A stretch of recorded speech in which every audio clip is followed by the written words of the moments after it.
The Witchblade, a mystical artifact of immeasurable power sought throughout the ages by those who would wield its might. But the Witchblade is no ordinary weapon, it is alive. It chooses its bearer, a woman destined to wield its power. But with this power comes a price, for the Witchblade is both a blessing and a curse. This is the story of one such bearer, chosen by fate, bound by destiny, and consumed by the Witchblade. Thank you for over 500 subscribers, it means the world to me, and I am excited to keep growing Cafe Zealot with everyone. What do you get when you mix action, sci-fi, and tragedy into one beautifully chaotic anime? You get Witchblade, a Japanese adaptation of an American comic book that's anything but ordinary.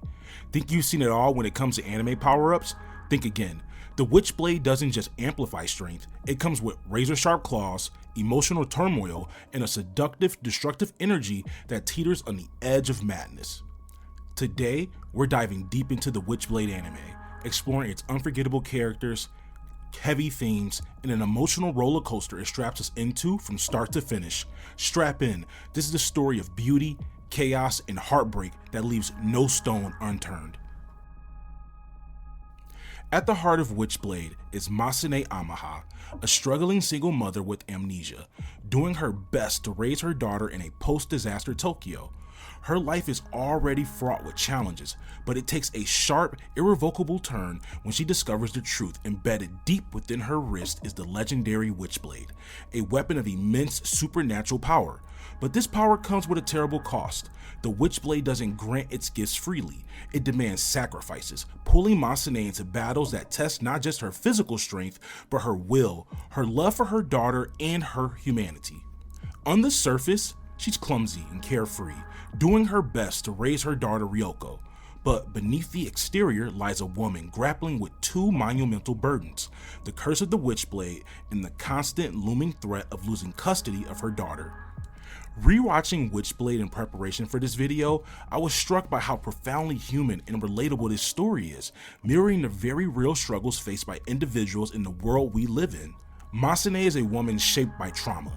She possesses no discernible skills or talents, no roadmap to guide her, and yet she is driven by a heart overflowing with love. She carries the immense responsibility of raising a child she didn't ask for but cherishes with every fiber of her being.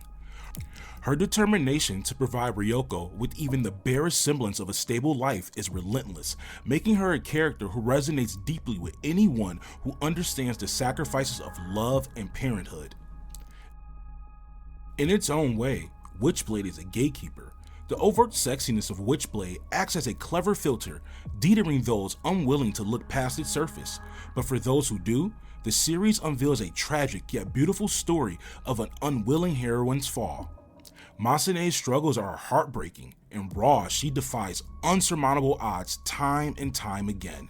Not for glory or recognition, but simply to give her daughter a chance at life and retain custody of the one person who gives her existence meaning. Beneath its supernatural battles and seductive aesthetic lies a story about resilience, sacrifice, and boundless depth of a mother's love. Masane's journey is not just about fighting enemies with the Witchblade, it's about fighting for her humanity, her dignity, and the future of the child she loves unconditionally. The series begins with Masane and Ryoko on a boat heading into Tokyo. Floating alongside the boat are a group of plastic ducks, setting a poignant tone for the journey. Noticing that one of the ducks has fallen behind, Masane, our clumsy yet well-meaning heroine, leans over to push it forward. "Catch up with your family, you don't want to end up all alone in this scary world," she says. These are simple yet wise words, giving a glimpse into the compassionate heart of the series' protagonist. This seemingly small act foreshadows the themes of connection, family, and the struggle to stay together that underpin the story. Of course, Masane's good intentions almost lead to disaster. As she nearly topples into the water, her life is saved in a humorous moment by Mr. Doggy, the boat captain's loyal companion, rescues her from her watery misstep. The boat's captain observes this exchange with skepticism, questioning Masane's ability to provide for Ryoko. He remarks on how spoiled Ryoko seems, prompting Masane to respond earnestly, "She's all I have." The captain's reply is stark but honest, adding a darker layer to the scene. He reminds Masane to be proud of her daughter, but also reflects on the harsh reality that many children were lost in the Great Quake 6 years ago. This somber truth lingers in the air, offering a chilling contrast to the scene's initial lightheartedness.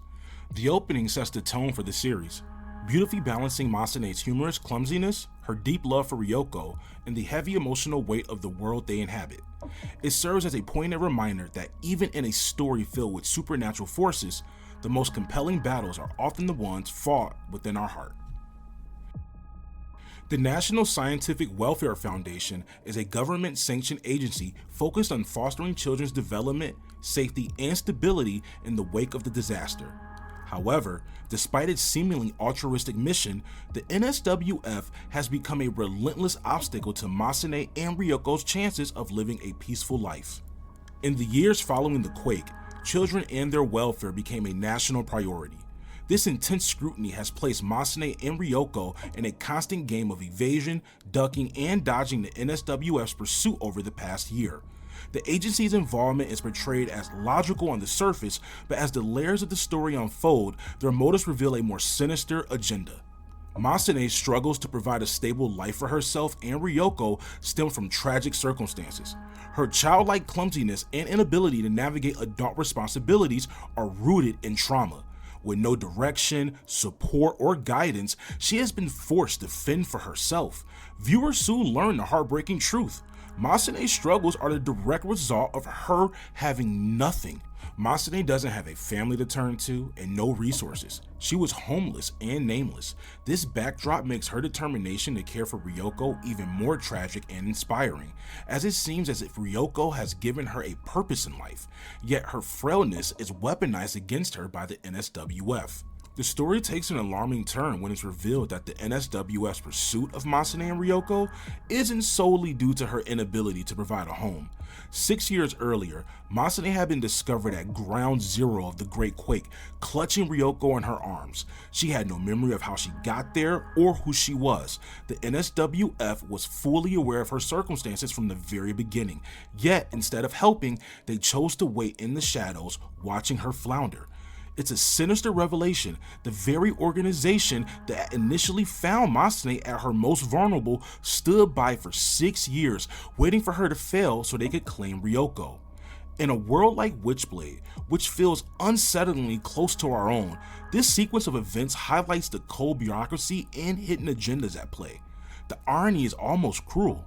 So much of this tragedy could have been resolved with something as simple as a paternity test. Instead, Masane and Ryoko are thrust into a cruel game of power, deception, and survival, driven by forces far beyond their control. Witchblade doesn't waste time carving out the bad guys. The National Scientific Welfare Foundation may operate as a recognized government agency, but at its core, it's a sinister, cult-like organization with direct responsibility for the catastrophic Great Quake. The NSWF is headed by Tatsukoi Furumizu, a classic mild-mannered, egotistical, narcissistic with sociopathic tendencies, known simply as Father. Furumizu is the mastermind behind the organization's twisted ambitions. Before the events of the story, the NSWF partnered with the Doji Weapons Manufacturing Group to acquire the legendary Witchblade. Together, they formed a joint task force to study the artifact and develop clone blades, weapons derived from its power. In the Top Cow Comics universe, the Witchblade is one of 13 powerful artifacts, said to be the offspring of 2 legendary entities, the Darkness and Angelus.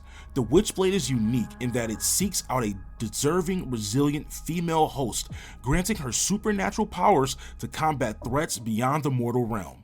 Like many cult leaders, Father had its own agenda for the Witchblade. His ultimate goal was to create the perfect woman with near-perfect compatibility with the artifact. As a vessel for his reincarnation, he envisioned being reborn as a flawless, godlike being through this ultimate host. Father's plans for reincarnation began long before the Great Quake and have continued in its aftermath. Central to his ambitions is the development of neogens, artificially created women enhanced with Father's genes and those of superior first-generation neogens. The matriarch of all neogens is Rina Soho, Father's daughter, and the individual with the highest known compatibility with the Witchblade. Rina plays a critical role in the neogen lineage and Father's overarching plans. Neogens are the engine of Father's ambitions. Neogens are designed exclusively to achieve compatibility with the Witchblade and to fulfill Father's plans for his rebirth. Each generation of Neogens is birthed by a strong mother from the previous generation, ensuring continuity and enhanced compatibility. Neogens undergo rigorous combat training and upon graduation are fitted with clone blades, synthetic versions of the Witchblade designed to augment their combat abilities. Neogens of the same generation refer to one another as sisters, creating a bond that mirrors familial loyalty, albeit engineered. Currently, there are 3 generations of Neogens, each progressively refined to increase their compatibility with the Witchblade. However, Father's experimentations have come at a steep cost, leaving destruction and suffering in their wake. The NSWF wasn't the only organization guilty of exploiting the Witchblade for unethical human testing. The Doji Weapons Manufacturing Group, Father's former collaborators, also contributed to the tragedy of the Great Quake. Their experiments with clone blades on male subjects led to the creation of monstrous ex-cons, men twisted into destructive machines by the power of the clone blades. The rivalry between the NSWF and Doji Group reflects 2 sides of the same coin, with both organizations embodying greed, ambition, and the willingness to sacrifice humanity for their goals. Masane and Ryoko are caught in the crossfire of this escalating conflict, with the Witchblade at the heart of the storm. During their joint collaboration, clone blades were used and distributed by the NSWF to the Doji Group. Under Raiji's leadership, the Doji Group experimented with clone blades on males, a stark contrast to the NSWF's approach of developing Neogens from the genes of Rina. The Doji Group methods involved implanting clone blades into dead convicts, reanimating them in a process that made them partially responsible for the catastrophic Great Quake of Tokyo. Unlike women, men reacted disastrously to clone blades. The implants twisted their bodies into demonic-like monsters with insatiable appetites for destruction. The ex-cons, once reanimated, took on grotesque, tool-like appearances tied to their clone blade and committed gruesome acts of violence based on their twisted form. Since the Great Quake, many of these ex-cons have disguised themselves as humans, lurking in the shadows of Tokyo and spreading terror. The research, experimentation, and unethical development of clone blades and ex-cons acted as a catalyst for the Witchblade, triggering the immense destruction of the Great Quake. Reacting violently to the presence of clone blades and ex-cons, the Witchblade unleashed untold devastation, death, and lasting consequences. In the chaos, the NSWF and Doji Group lost control of the original Witchblade, which vanished amidst the destruction. At the heart of the Great Quake's epicenter, Masane was found clutching an infant, stripped of all memories. Unbeknownst to anyone, the Witchblade had chosen Masane as its new host, embedding itself in her wrist and bonding with her. The NSWF holds a vested interest in Ryoko, believing she might possess an extraordinary level of compatibility with the Witchblade. The NSWF suspects that Ryoko's presence at Ground Zero ties her fate to the Witchblade. Father, the NSWF's sinister leader, views Ryoko as the key to his twisted plans for reincarnation. While Father presses forward with his Neogen production, the Doji Group, led by Bureau Chief Raiji, continues his unethical experimentation. The Clone Blade program still supplies them with resources for their ongoing ex-con research. However, their primary focus has shifted to tracking down former ex-cons who now run amok in Tokyo, risking a massive international disaster if their horrifying experiments are exposed. The threads of clone blades, ex-cons, and the Witchblade weave together into a deadly tapestry of greed, ambition, and destruction. Both organizations, blinded by their goals, fail to see the ever-mounting cost of their actions, with Ryoko and Masane caught right in their crossfire. As the boat ride comes to an end, so does a chapter in Masane and Ryoko's mother-daughter relationship. Every step they take off the boat and into mainland Tokyo marks the beginning of an astronomical struggle, a journey paved with sorrow, tears, and heartbreak. Masane is thrust into the center of a relentless power struggle between the National Scientific Welfare Foundation and the Doji Group Industries. These rival organizations view the Witchblade as the ultimate weapon and will stop at nothing to claim its power, seeing Masane as little more than a tool for their ambitions. The rivalry between the NSWF and the Doji group is a timeless tale of greed, yet its impact is devastatingly personal, threatening to tear Masane and Ryoko apart at every turn. Barely hours into their new life, Masane and Ryoko share one final moment of peace over a humble meal of ramen. Unbeknownst to them, this simple meal will be their last, as their lives are about to be irrevocably changed. What lies ahead is a cascade of events that will test their bond and plunge them into a battle neither is prepared to face. Before the ramen in their bellies had even settled, an agent of the NSWF, flanked by Tokyo police, approached Masane and Ryoko outside of the ramen stand. The peaceful moment was shattered as they apprehended both mother and daughter, forcing the harsh realities of their situation to the forefront. Masane is in many ways a child raising a child, a woman armed with nothing but unconditional love for Ryoko, yet the reality is unrelenting, and the agent from the NSWF makes sure to remind both Masane and the viewer of that fact. The agent coldly lays out the truth. Masane has no money, no home, no job, nothing. If Ryoko gets sick, how will Masane afford a doctor? How can she provide any of the essentials needed to raise her daughter in a stable environment? The weight of these accusations bears down on Masane, who is threatened with charges of kidnapping and child endangerment if she doesn't relinquish custody of Ryoko to the NSWF. These words cut deeply. Masane, despite her fierce maternal love, is painfully self-aware. She knows her limitations and the impossibility of her circumstances. Yet, she clings to her determination, believing fully in her ability to fight and provide for Ryoko, no matter the odds. What makes this scene all the more heart-wrenching is Ryoko's purity and innocence. Her words, intended to protect her mother, unintentionally become the NSWF's greatest weapon. "I'm busy helping my mom all the time. She doesn't even cook, so I have to be with her to help. She'd be lost without me. Oh, sweet child, we know what you meant. But to the government, an agent like this from the NSWF, those words only sound like more evidence, more justification to tear you from your mother." This moment is crushing. It's a crushing intersection of love, desperation, and systematic cruelty, a stark reminder of the hurdles Masane faces in her fight to stay with Ryoko. Inside the cold confines of the interrogation room, Masane faces unbearable pressure to sign over custody of Ryoko to the NSWF. As Masane reluctantly complies, Ryoko screams, pierced through the air, pleading for her mother. On the other side of the door, Masane crumbles, her resolve breaking under the weight of what she's done. It is raw and visceral, a harbinger of the tragic path ahead. But this separation is short-lived.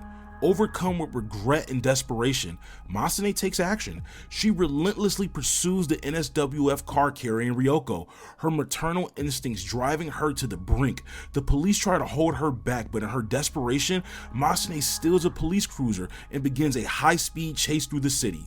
The pursuit is reckless and intense, but Masane's singular focus is clear: to get Ryoko back. Ultimately, the chase ends with her arrest, landing her in jail and further tarnishing her already fragile standing. This final act of defiance becomes another strike against her, seemingly sealing her fate and crushing her hopes of ever reuniting with her daughter. The separation between Masane and Ryoko serves as the catalyst for a series of intertwining events, bringing in our Pseudo protagonist Tozawa into the picture. Tozawa, a single man who lost his entire family in the Great Quake, has been working tirelessly as an investigative photographer.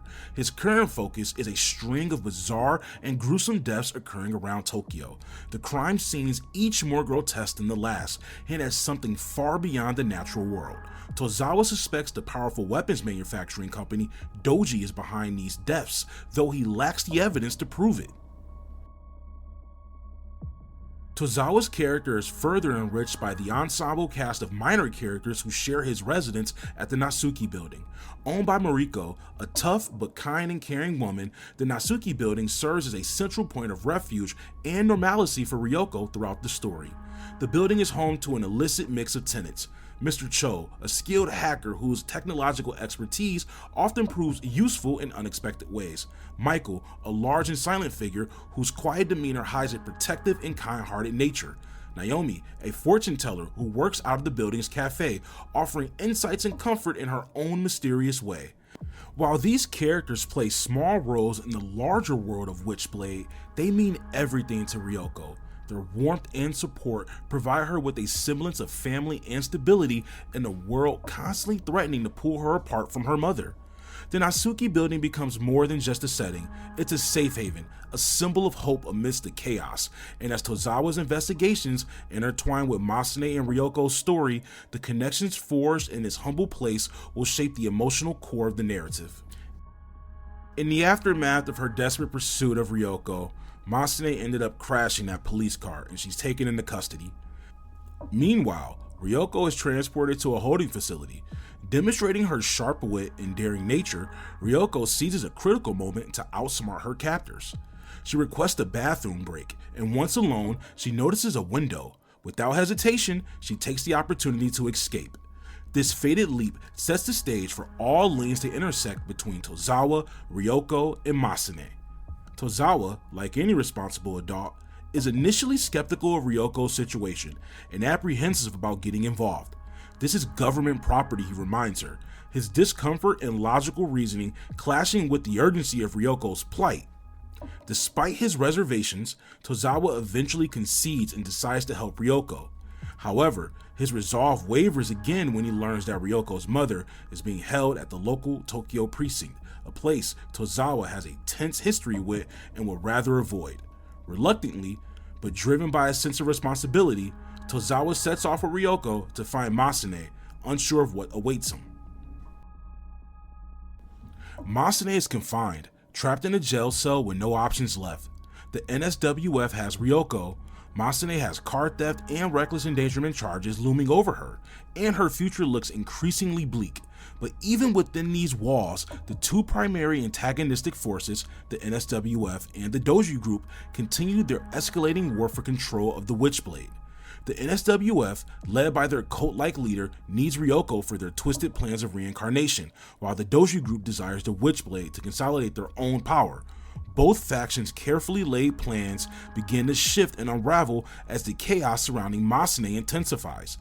Masane's turmoil takes a dark turn when her wrist, where the Witchblade is embedded, begins to react to a malevolent presence. In a neighboring cell, another prisoner succumbs to uncontrollable rage. Police swarm the area, but the situation escalates as the prisoner sheds his human disguise, revealing himself as an ex-con. His body twists and transforms into a monstrous, drill-like machine. Driven by destructive, murderous intent, Drillman easily tears through the police with his raw mechanical fury. The chaos spills into Masane's space as Drillman smashes through the walls, shattering cell bars in his wake. He locks onto Masane, his clone blade driving his actions into an uncontrollable frenzy. Masane, still in her weakened state, struggles to survive as the seconds tick away on her life and she's hanging by a thread. Just as Drillman closes in, the Witchblade embedded in Masane's wrist activates, unleashing its full power.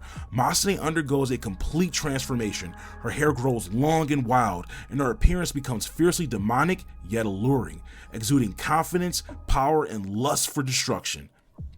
The Witchblade's influence brings with it a complete mindset overhaul. While Masane's consciousness remains, her inhibitions fade, replaced by impulsive, battle-driven instincts. Empowered as the ultimate weapon, she engages Drillman in combat with savage, almost gleefully ferocity. In her transformed state, she effortlessly overpowers the ex-con, dismantling him with precision and primal energy.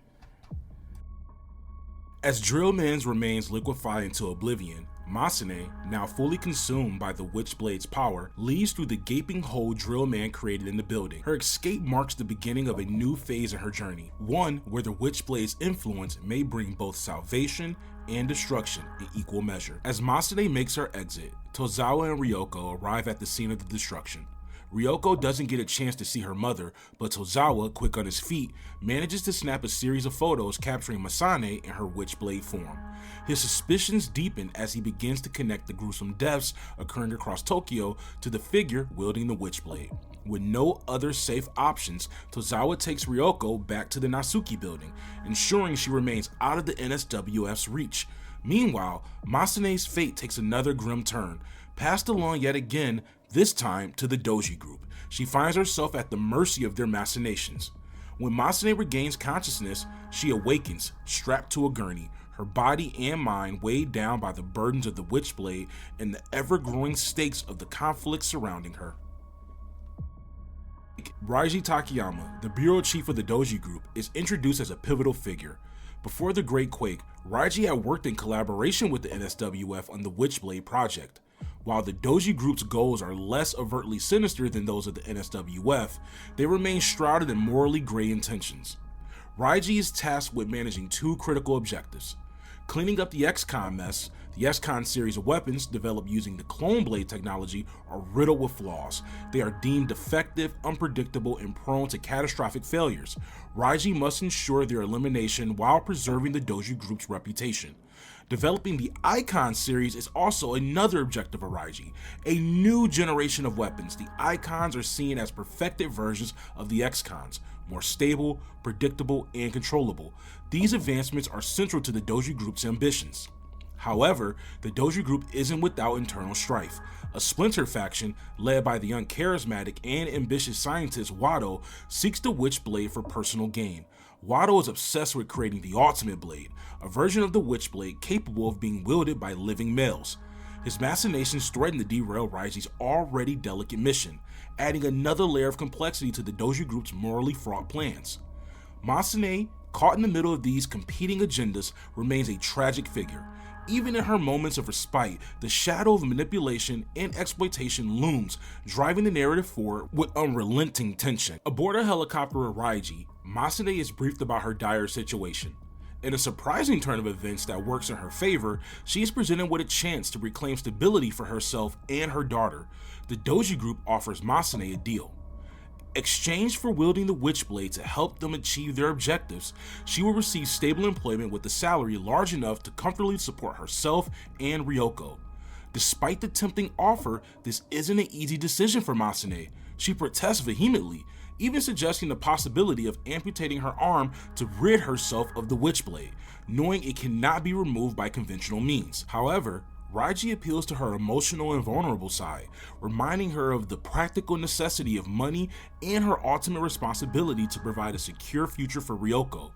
This pivotal conversation marks the beginning of a complicated and contentious relationship between Masane and Raiji. Masane's deal with the Doji group places her squarely in the middle of a dangerous power struggle. The NSWF, the Doji group's rival, has been laying the groundwork for their own ambitions for years.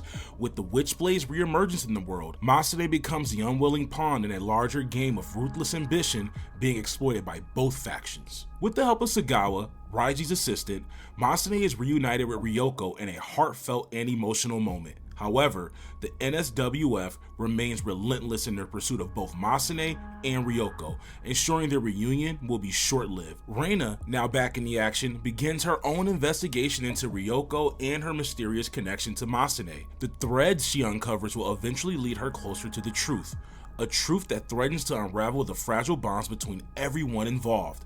Meanwhile, Masane begins her work with the Doji group, tasked with taking down their rogue ex-cons.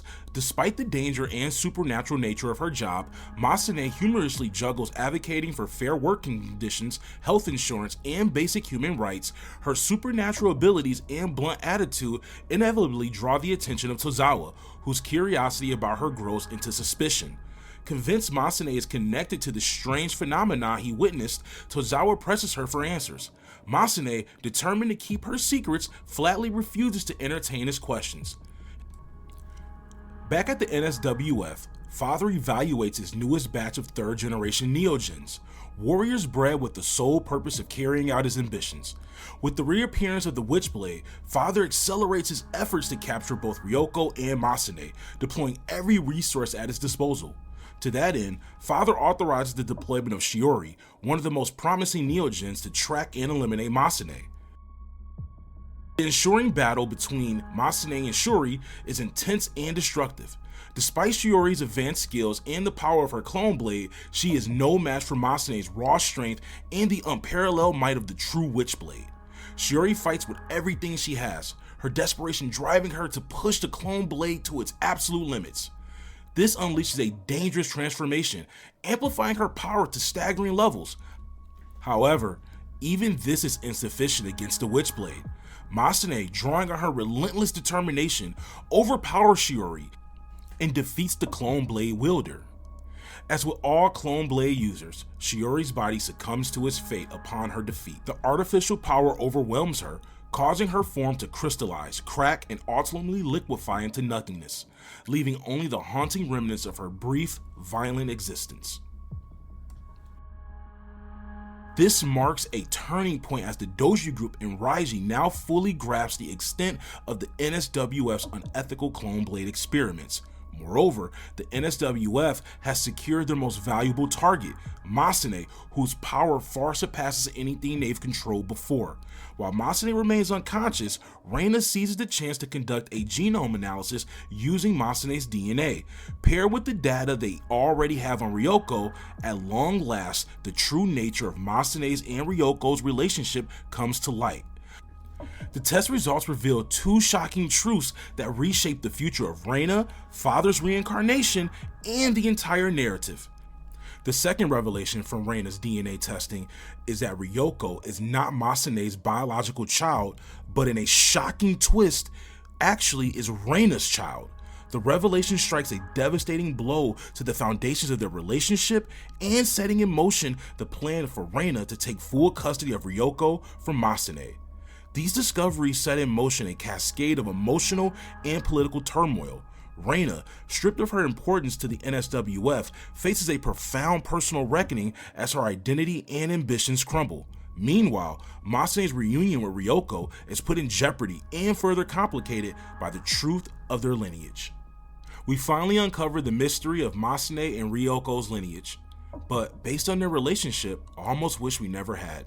Masane's work for the Doji group is grueling, perilous, and steadily eroding her already fragile survival. Yet, it fulfills the one thing Masane wanted more than anything else: the ability to stay with Ryoko and provide for her. Despite the shocking revelation, Ryoko's birth into the world was no accident, and it was no shock to Reina about the information she found out. Reina, during her time working on the Witchblade project, was found to be the person with the highest compatibility to the Witchblade. The Doji group wouldn't hear of this. Before anything could actually happen, Reina became pregnant as she fell in love with her fellow research assistant, the current bureau chief, Raiji Takayama. Raiji and Reina are the biological father and mother of Ryoko. Reina was conflicted when she was pregnant. She had extremely high compatibility with the Witchblade, but had not yet lost herself to a clone blade. She decided to run with Ryoko to protect her from the grips of both the NSWF and Doji group. Reina had Ryoko and the Witchblade, and the NSWF and Doji group were panicking. This panic sent off a chain of events that saw the Doji group, in collaboration with the NSWF, swarm in on Tokyo in pursuit of Reina, who was hiding. The abundance of ex-cons with clone blades at their core triggered an intense reaction from the Witchblade, leading to the catastrophic Great Quake. Masane is aided by Raiji and Tozawa in her escape from the clutches of the NSWF, and is briefly reunited with Ryoko, with the truth now being known to everyone except Ryoko for the moment that the NSWF escalated their efforts. Masane is aided by Raiji and Tozawa in her escape from the clutches of the NSWF. With the aid of the government, and now that Reina is proven to be the biological mother of Ryoko, Masane and Ryoko are separated again, as Reina is allowed to take full custody of Ryoko, who is sad, nervous, and apprehensive about her new mother and living arrangement.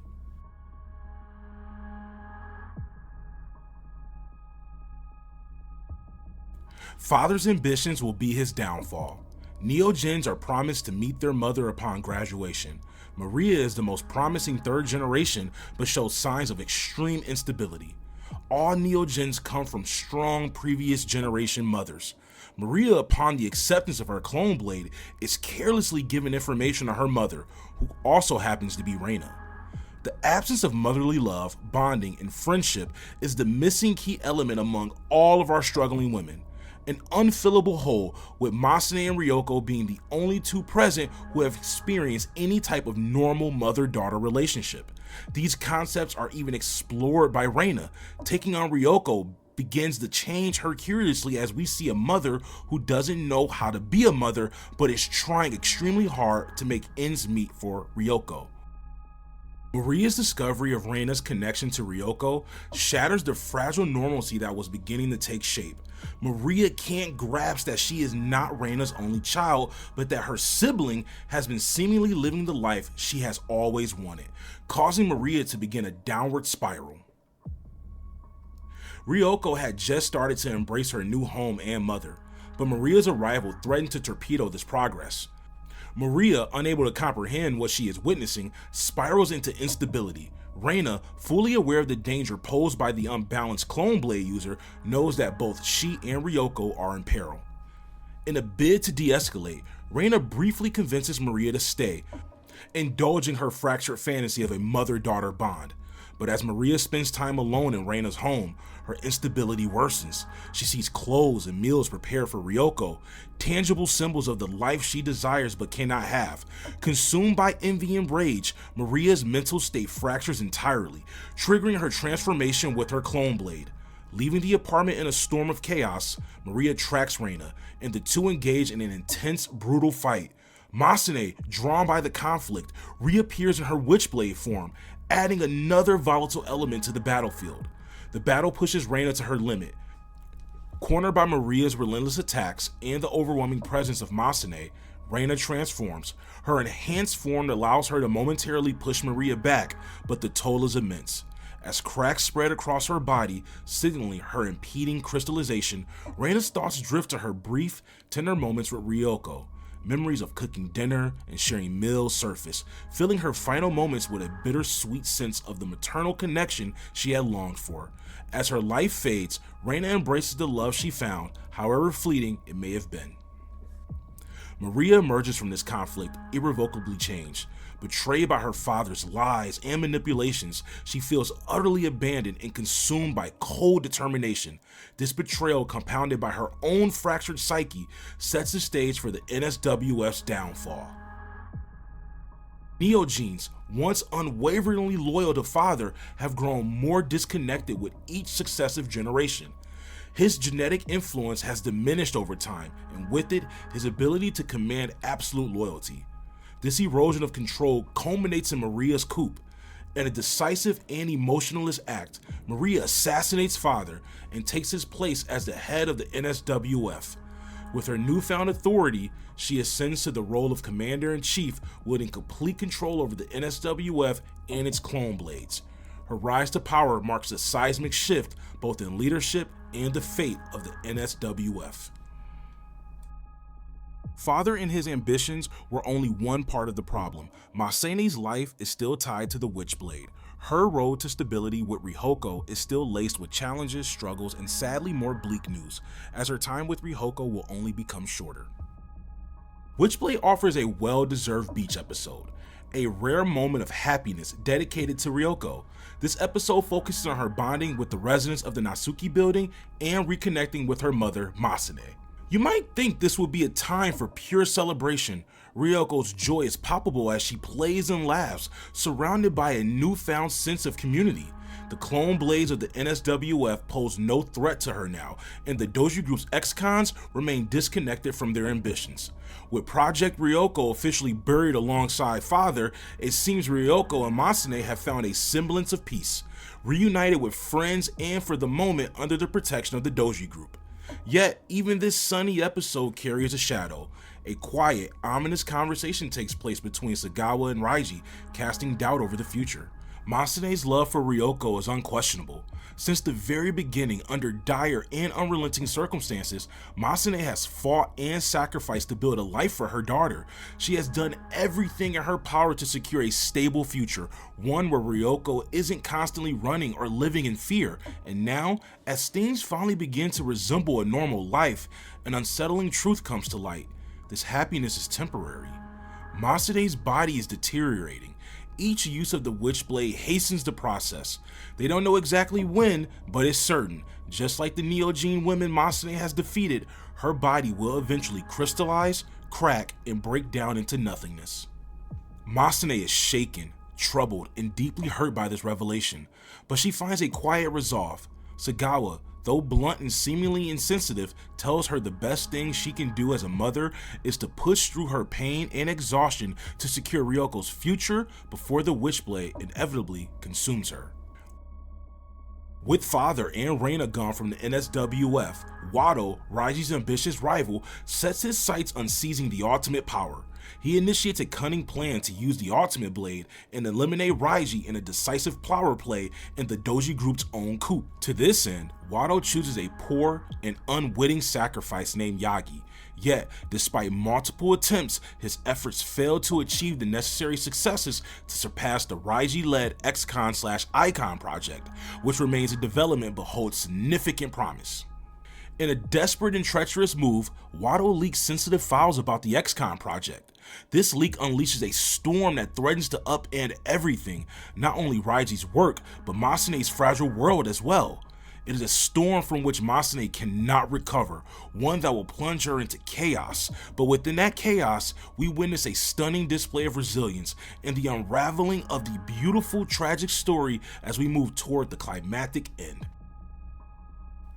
Masane's secret eventually comes to light to all the residents at the Nasuki building. Yet, rather than fear or rejection, the building residents embrace her unconditionally.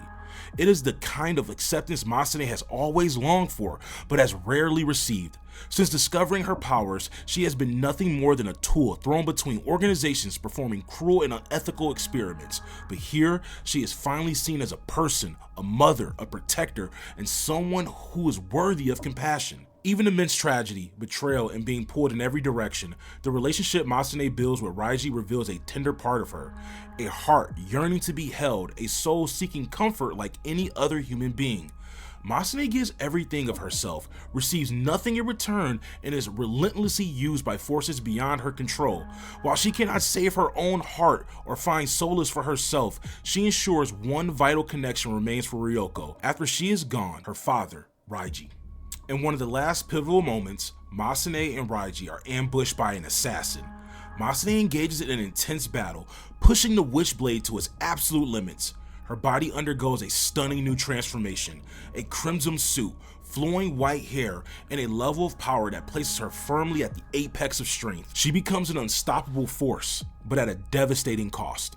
The sharp crack of her body under strain signals the beginning of the end, a siren heralding her final moments. Masane's time isn't measured in days anymore, but in fleeting, precious breaths as she steps closer to the inevitable. She has to tell Ryoko that she's going to die soon. Determined to create a cherished memory, Masane plans the perfect picnic, a beautiful day for a mother to share the hardest truth with her daughter. But even this precious time will be cruelly cut short. As they sit together, Masane takes a bite of food prepared by Ryoko.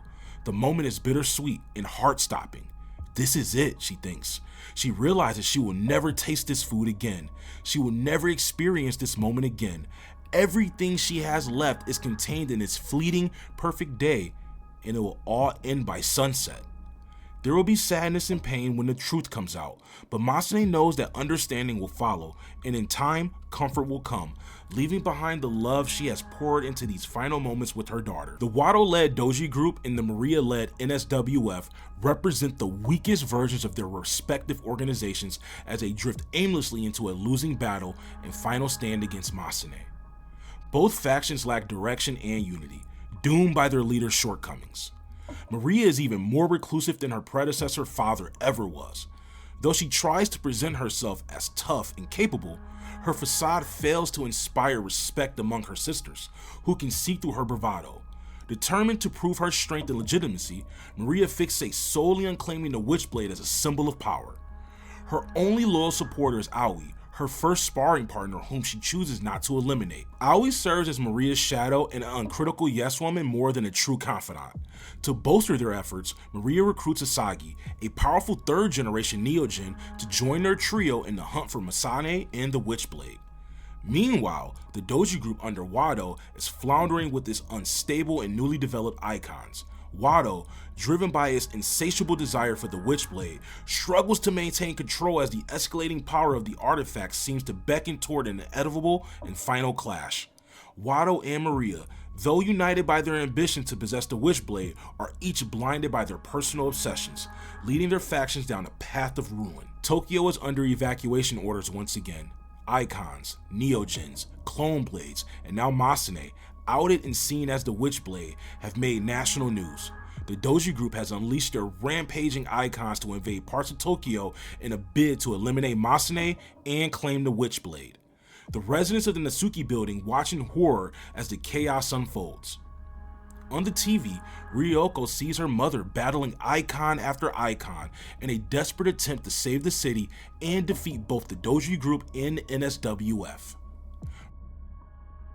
Raiji, realizing the dire situation, calls in a favor to support Masane in her final fight.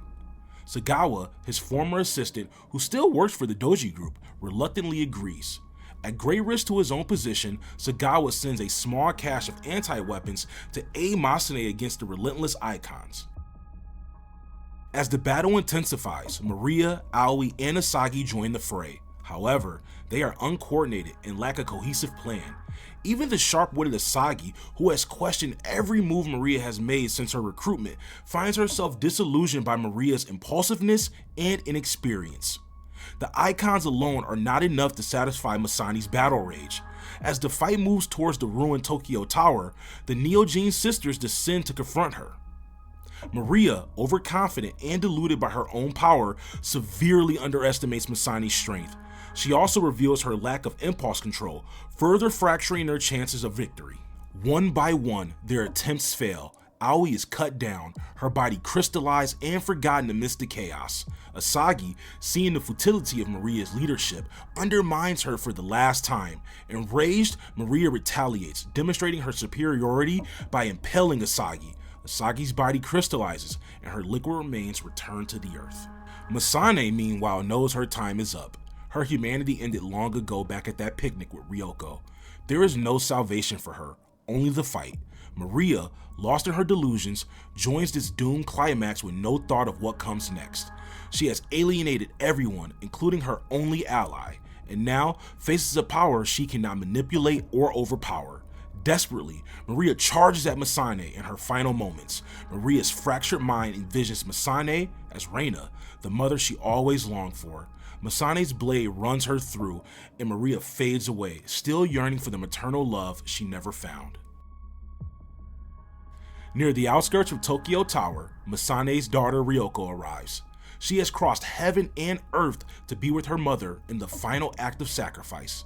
For all her external struggles, Masane's internal world has always been centered on Ryoko. That love fuels her resolve.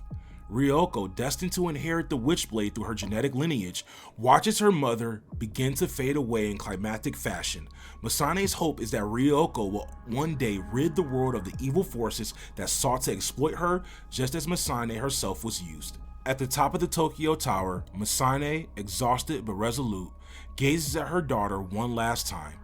Ryoko stands with her father, Raiji, who has come to ensure her safety. With the Witchblade's power fully unleashed, Masane sacrifices herself, taking out the icons, the clone blades, and the Doji group's threat in one final act of pure domination, taking out every single enemy that was a threat not only to her, but her daughter Ryoko.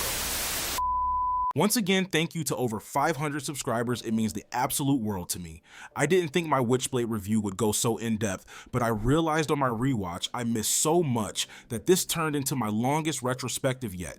I'll keep posting long videos once a week, and you can always look forward to me dropping an anime recommendation short every day. This video is already long enough. If you made it this far, you are a real zealot.